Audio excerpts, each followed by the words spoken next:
Kali ini kita akan membahas tentang kerajaan gaib pantai utara dengan Raja Dewi Lanjar. Semoga dengan kisah ini kita dapat menambah keimanan kita, serta dapat mengambil hikmahnya akan tentang hal-hal gaib.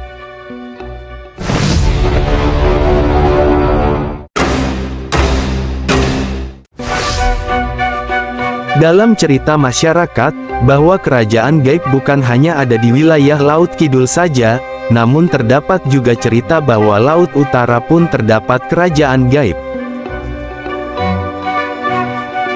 Menurut kisah, sosok yang menjadi ratu kerajaan gaib Laut Utara adalah Dewi Lanjar.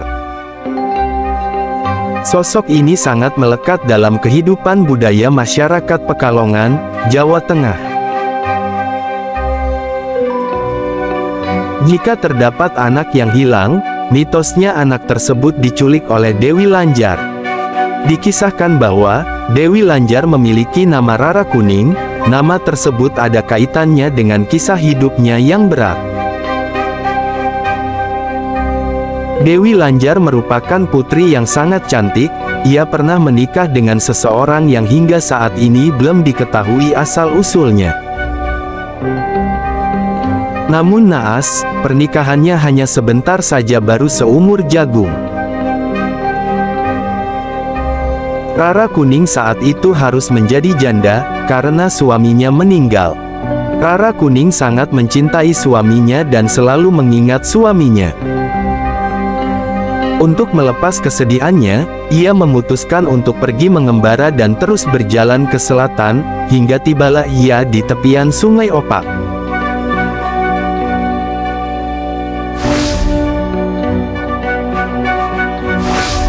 Menurut kisah, Rara Kuning bertemu dengan Panembahan Senopati serta Mahapati Singoranu. Mereka kemudian berbincang dan Rara Kuning disarankan untuk pergi ke pantai selatan agar bertemu dengan Ratu Kidul. Singkat cerita, Rara Kuning melakukan meditasi dengan cara bertapa hingga moksa.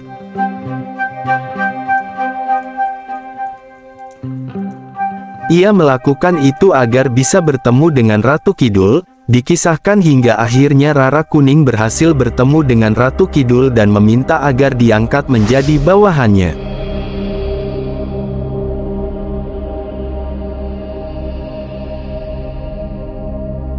Akhirnya sang Ratu Kidul menjadikannya bawahannya dan ia ditugaskan bersama para jin diberi mengadang Raden Bahu yang tengah membuka wilayah di daerah Gambiran.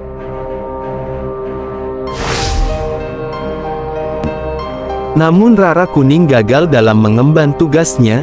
Ia pun angkat kaki dari pantai selatan, dan memutuskan untuk tidak kembali ke pantai selatan, tetapi meminta izin kepada Raden Bahu agar dapat bertempat tinggal di pantai utara Pekalongan.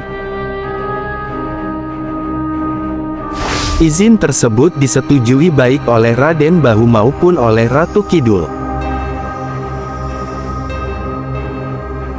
Akhirnya, ia pun kembali ke daerah asalnya dan sejak itulah ia menjadi penjaga pantai utara dengan nama Dewi Lanjar.